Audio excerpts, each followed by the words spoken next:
was it taught in the concept of this coming person, this Messiah, that he would be God?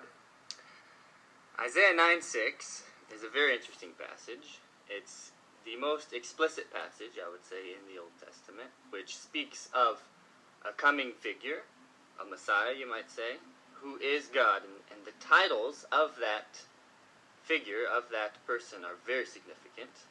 It's called Wonderful Counselor, Mighty God, Eternal Father, and Prince of Peace.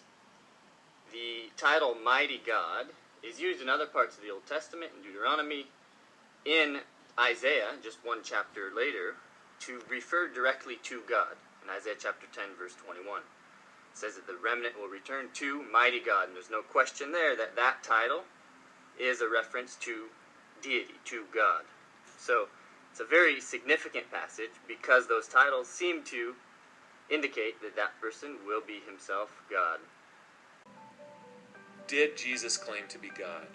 This is very key. A lot of people say that Jesus never claimed to be God. It's a Jewish issue. It's a Jewish issue because Jesus is Jewish. His followers are Jewish. The crowds that he's making these claims to are Jewish. The opposition is Jewish. And so I decided to put this to the test by taking the claims of Jesus and restating them to rabbis today, an ultra-Orthodox rabbi and an Orthodox rabbi, to see how they would respond to these claims. What do they think that Jesus is claiming? Do they believe that Jesus is claiming to be God, like their ancestors did almost 2,000 years ago, or has that changed?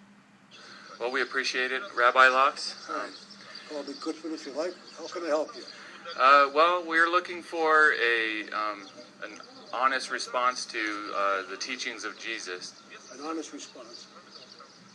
And I was just looking for, I'm just wanting to ask you some questions about the Jewish perspective on Jesus.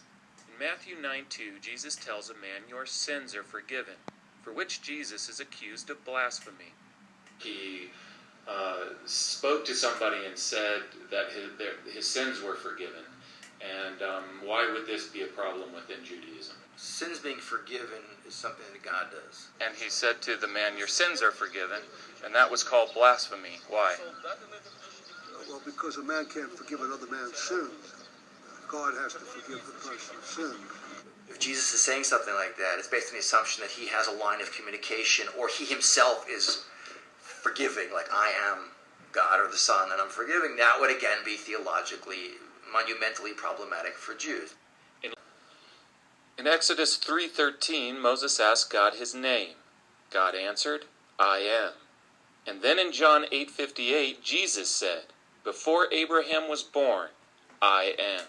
Jesus said of himself, he said, "Before Abraham was born, I am."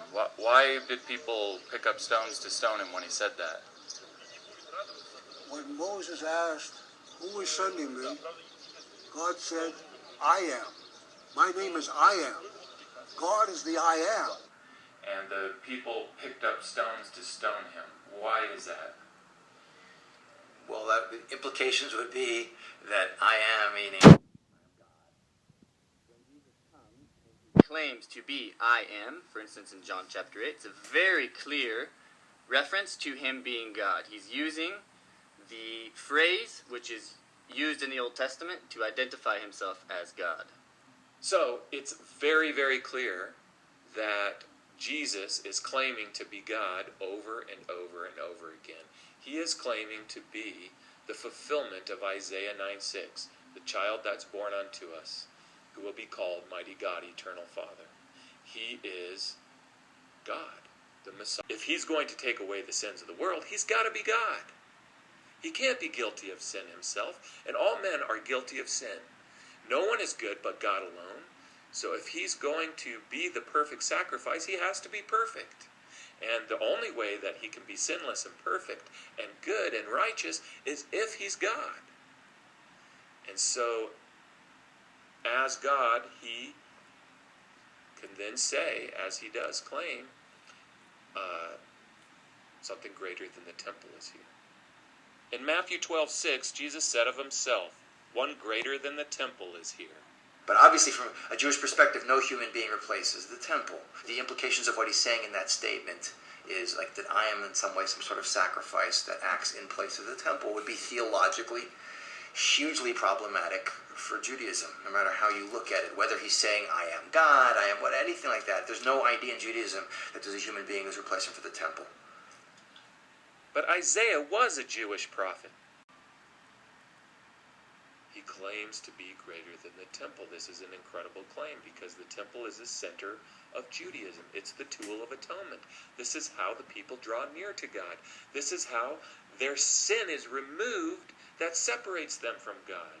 This is where they meet the requirement of Leviticus 17:11 so that they can be forgiven. And so for Jesus to claim to be greater than the temple, it means that he is claiming to do a work, a sacrificial work, that is a better atonement than what the temple system, the sacrificial system, offers.